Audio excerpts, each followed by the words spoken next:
They say a soldier never truly retires. Long after the medals fade and the battlefields fall silent, duty still lives in the heart. Some men serve for a few years, but these 10 served for a lifetime. Their loyalty outlasted war, peace, and even time itself. 10. Sir Adrien Carton de Wiart, United Kingdom. He was called the unkillable soldier. Born in 1880, Sir Adrien Carton de Wiart's military career stretched across half a century and 3 major wars: the Boer War, World War I, and World War II. He was shot in the face, stomach, ankle, leg, hip, and ear.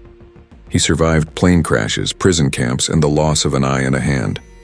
During one battle, he tore off 2 of his own fingers because the doctors refused to amputate them fast enough. Yet he kept fighting.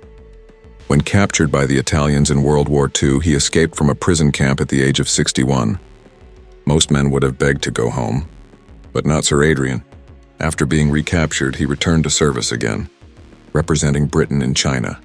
He later said, "Frankly, I had enjoyed the war.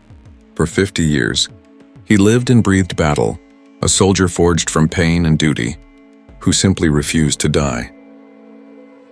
Louis Zamperini, United States. Before he was a soldier, Louis Zamperini was an Olympian, the fastest high school runner in American history. But when World War II began, he traded fame for flight. As a B-24 bombardier, Zamperini's plane was shot down over the Pacific Ocean in 1943.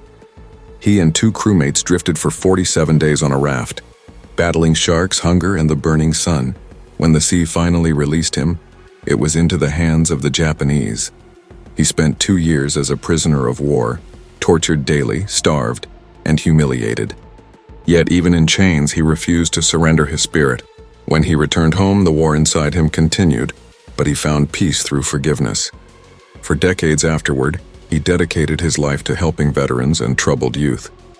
His service to others lasted long after his uniform came off.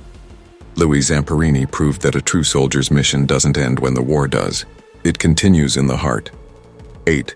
General Douglas MacArthur, United States.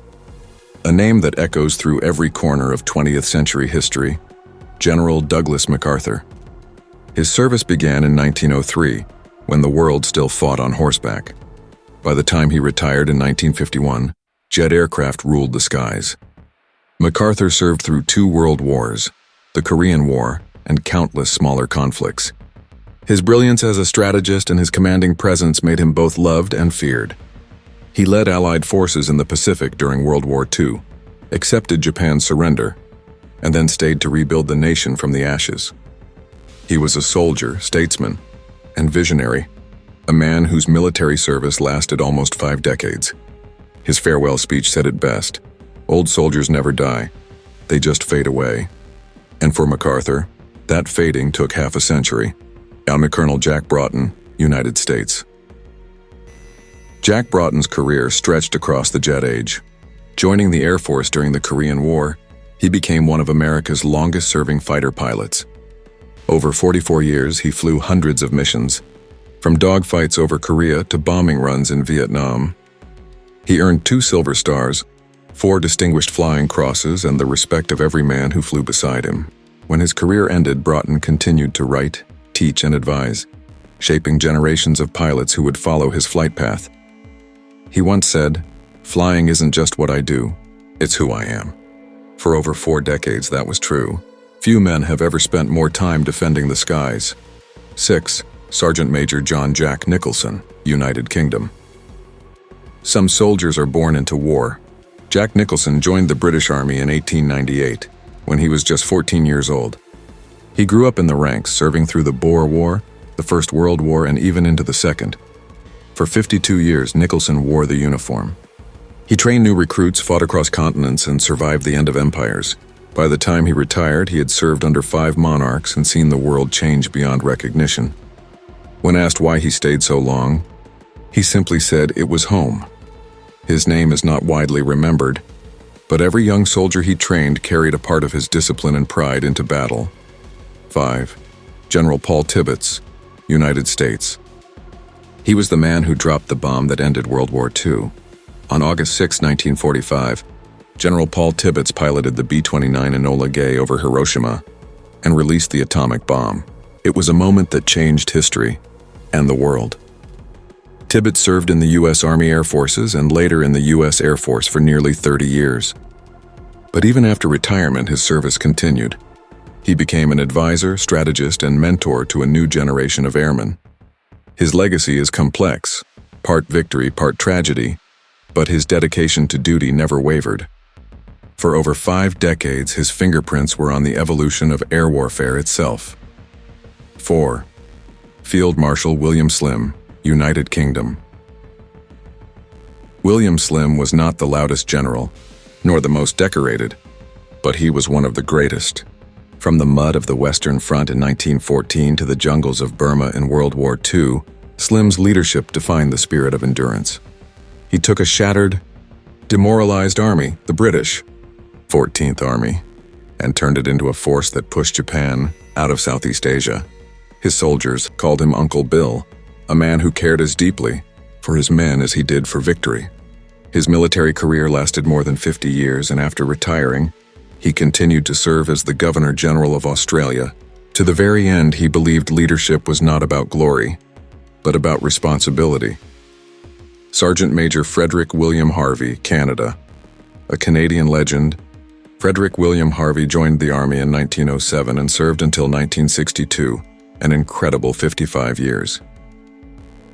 During World War I, he became a hero after single-handedly capturing a German machine gun post on horseback, earning the Victoria Cross. But unlike many war heroes, Harvey didn't seek fame. He went back to the stables, the drills, and the training fields. Decade after decade, he continued serving, guiding younger soldiers, teaching discipline, and upholding honor. When he finally retired, he was one of the last living links to the Great War, a man who carried an entire century of courage in his heart. 2. Colonel Sidney Shachnow, United States. His story is one of the most powerful in military history. Sidney Shachnow was a Jewish boy imprisoned in a Nazi concentration camp during World War II. He escaped, fled across Europe, and eventually made his way to the United States. At age 17, he enlisted in the U.S. Army. For the next 44 years, he rose through the ranks to become one of the most respected leaders in U.S. Special Forces.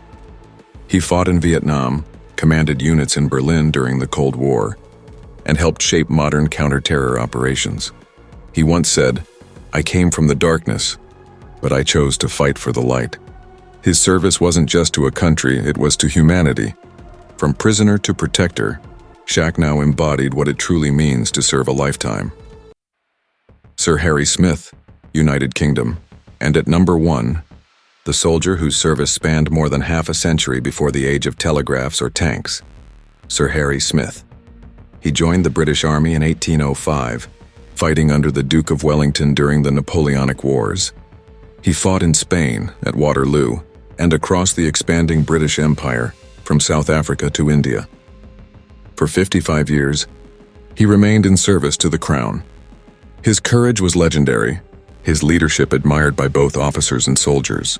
Even after his official retirement, he continued advising, training, and mentoring young officers.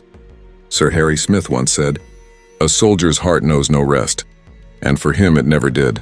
10 soldiers, 10 lifetimes of duty. From the mud of Europe to the skies of the Pacific, from Napoleonic sabers to nuclear bombs, they witnessed centuries of change, yet never changed their promise to serve. They outlived wars, governments and generations, carrying the torch of courage longer than anyone else in history. Their bodies aged, their medals faded, but their devotion never dimmed. In every salute, in every quiet march past the memorial stones, their legacy lives on. Because a soldier's service doesn't end when the war is over. It echoes through time. These men were not born heroes. They became heroes by never stopping. And as long as we remember them, their watch never ends.